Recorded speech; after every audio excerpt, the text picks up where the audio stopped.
Hello dear student, कैसे हैं आप सब। आई होप आप सब बहुत अच्छे हैं। तो प्यारे बच्चों, हम लोगों ने पिछली वीडियो में 1.1 के सारे सवालों को बहुत इजीली तरीके से समझ लिए हैं। तो अब आते हैं हम लोग 1.2 को। 1.2 के जो भी सवाल हैं उससे इसको भी हम लोग हल करते हैं। तो ठीक है, आते हैं हम लोग इस अध्याय में। तो देखिए, इस अध्याय में आपका जिस चैप्टर प्रश्नावली में आपका है, तो पहला क्या है, प्रत्येक वास्तविक संख्या को संख्या रेखा के रूप में निरूपित कर सकते हैं। क्या कह रहे हैं, प्रत्येक वास्तविक संख्या को संख्या रेखा के रूप में निरूपित कर सकते हैं। जी हाँ, बिल्कुल कर सकते हैं, क्योंकि परिमेय और अपरिमेय किसी भी प्रकार की संख्या को हम लोग क्या कर सकते हैं, बहुत इजीली तरीके से उसको संख्या रेखा के रूप में प्रदर्शित कर सकते हैं। ठीक है, सेकंड नंबर में आपका है, तो ये कथन क्या हो जाएगा, सत्य हो जाएगा। सेकंड नंबर में आपका है, क्या कह रहा है कि देखिए, प्रत्येक वास्तविक संख्या एक अपरिमेय संख्या है। प्रत्येक वास्तविक संख्या एक अपरिमेय संख्या है। एक अपरिमेय संख्या, अपरिमेय क्या होती है, बोलिए। वास्तविक संख्या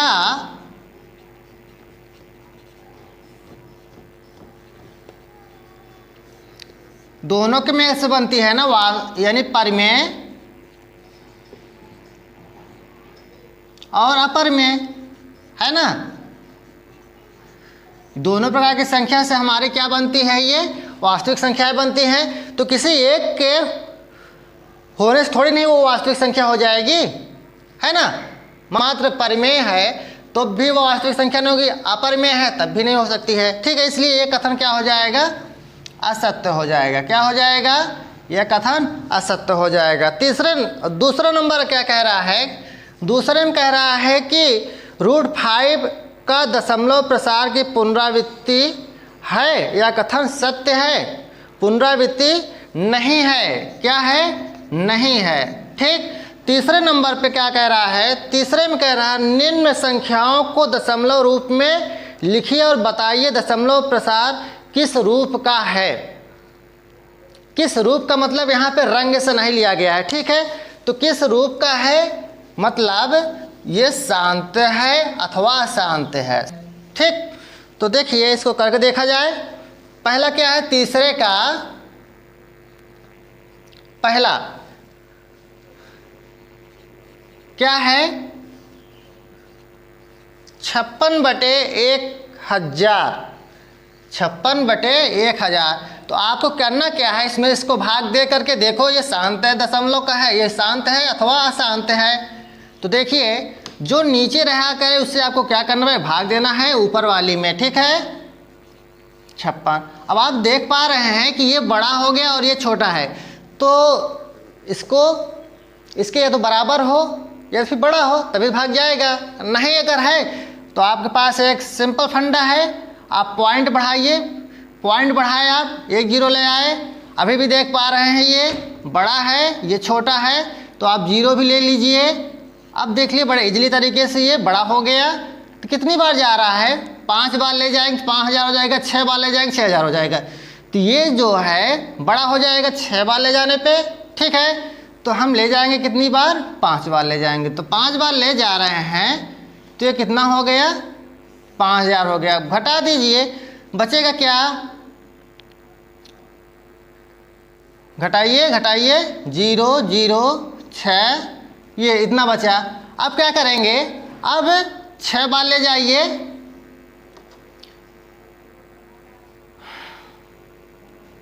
जीरो बढ़ा,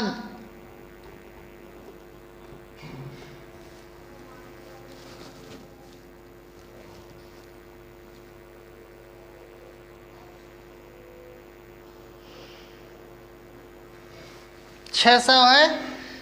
तो अब 0 आप बढ़ा सकते हैं, कितनी बार ले जाएंगे, 6 बार ले जाइए, तो कितना हो जाएगा, 6000 हो जाएगा। अब आप घटा के देख लीजिए तो कितना हो जाएगा, ये कट गया पूरा। ये यानी आपका क्या है, जिसका शेषफल 0 हो जाए तो वह क्या हो जाता है, कैसी संख्या होती है, वो शांत होती है। ठीक है, तो ये तो क्या, कैसी संख्या आपकी हो गई, शांत हो गई। कैसे, देखिए दूसरा क्या है, कह रहा है कि 2/, का कितना है, 11 है। 2/, का कितना, 11 है। तो अब आप फिर इसमें आप भाग दे करके देखिए शांत है अथवा अशांत है। 2 से यानी 11 में 2 से भाग दीजिए, भाग नहीं जा रहा है, 0 पॉइंट ले जाइए, 20 हो गया। तो 11 एकम 11, अब कितना आया, घटाइए, 10 में से 1 निकल जाएगा, कितना बचेगा 9, फिर आप 0 ले लीजिए, 11 88 हो जाएगा, 88, 10 में से 8 निकल जाएगा, 2 बचेगा आपका, फिर 0 आया, 11 एकम 11, अब 10 में से 1 निकल जाएगा, कितना बचेगा बोलिए, 10 में से 1 निकल जाएगा, 9 बचेगा, फिर 11 88, 11 88 हो गया, अब कितना बचेगा, 2 बचेगा। अब आप देख रहे हैं यहाँ से 88 फिर आ गया है, तो 2 फिर वही संख्या चली जाएगी, रिपीट होती चली जाएगी। तो ये आपकी कैसी संख्या हो जाएगी, ये बोलिए बोलिए, कैसी संख्या हो जाएगी, ये अशांत संख्या हो जाएगी। कैसी संख्या हो जाएगी, अशांत संख्या हो जाएगी। ठीक है, तो ये संख्या कैसी है आपकी, अशांत है।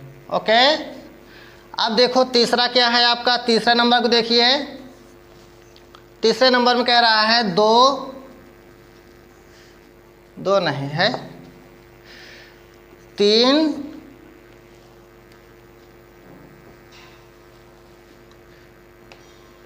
3 सहित 6 बटा कितना है, 7 है। तो इसको क्या करना है आपको बताइए, ये है। अब इसको, इसके लिए जब इस तरह से आ जाए तो ये मिश्रित संख्या हो गई, मिश्रित भिन्न है आपकी।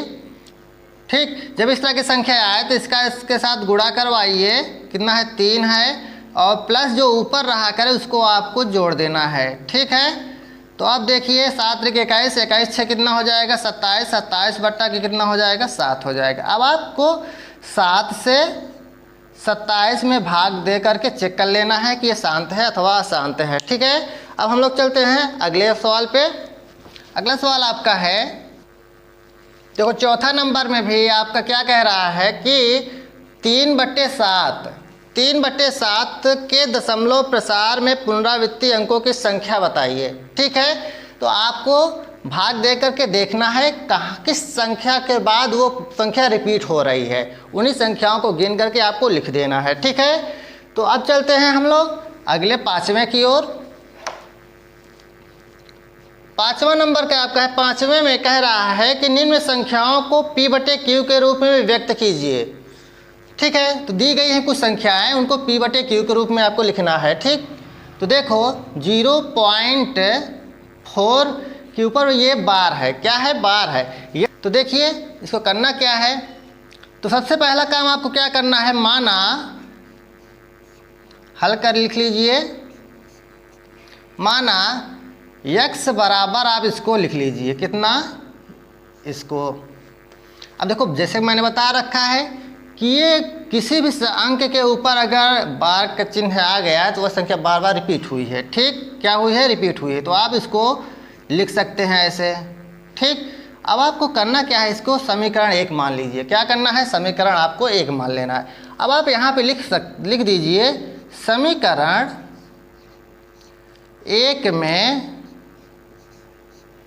दोनों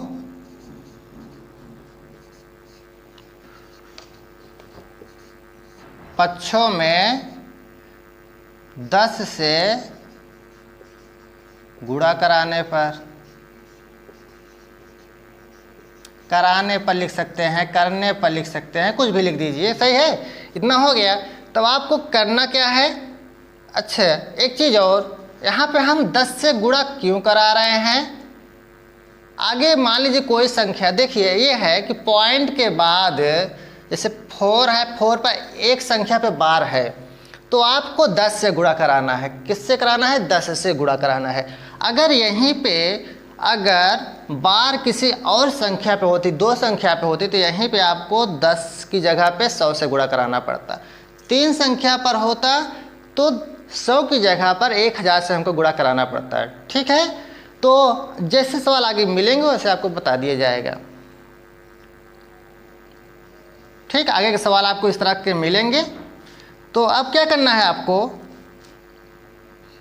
तो x है यहाँ पे, तो 10x हो जाएगा। अब यहाँ पे देख पा रहे हैं 10 से जब हम किसी संख्या में गुणा करा देंगे तो क्या हो जाएगी, वो संख्या इस तरह से हो जाएगी, हो जाएगी कि नहीं हो जाएगी, बोलिए। हाँ, हो जाएगी। इसको आप मान लीजिए समीकरण 2, समीकरण 1 और समीकरण 2। अब आपको करना क्या है, तो ये आपके चलकर आ गए क्या, समीकरण 2। अब समीकरण 1 और समीकरण 2 को हल करने पर, तो हल कर दीजिए। तो 10x बराबर 4.444 और x बराबर, समीकरण 1 अपना लिख लीजिए 0.444। अब घटाने पे लिख लीजिए, किसमें, क्या करने पर, घटाने पर। ठीक, तो घटा दीजिए। घटाने पर आपका क्या आ रहा है, 0.004। ठीक, उसके बाद यहाँ पे देख रहे हैं 10 में से 1 निकल जाएगा तो कितना हो जाएगा, 9x हो जाएगा, हो जाएगा। अब इसको आप यहाँ से यहाँ हल कर लीजिए। 9x बराबर 4, तो x बराबर आपका कितना आ जाएगा, 4 बटा के कितना, 9 आ जाएगा। x बराबर इतना आ गया तो यही आपकी संख्या बनकर आ गई। क्या आ गई, तो यही आपकी संख्या होगी। तो इस तरीके से आपका पहला सवाल आपका कंप्लीट करा दिया गया है। बाकी के सवाल आप लोग अभ्यास करते रहिए। ठीक, अब हम लोग मिलेंगे अगले नेक्स्ट वीडियो में। तब तक के लिए नमस्कार, जय हिंद।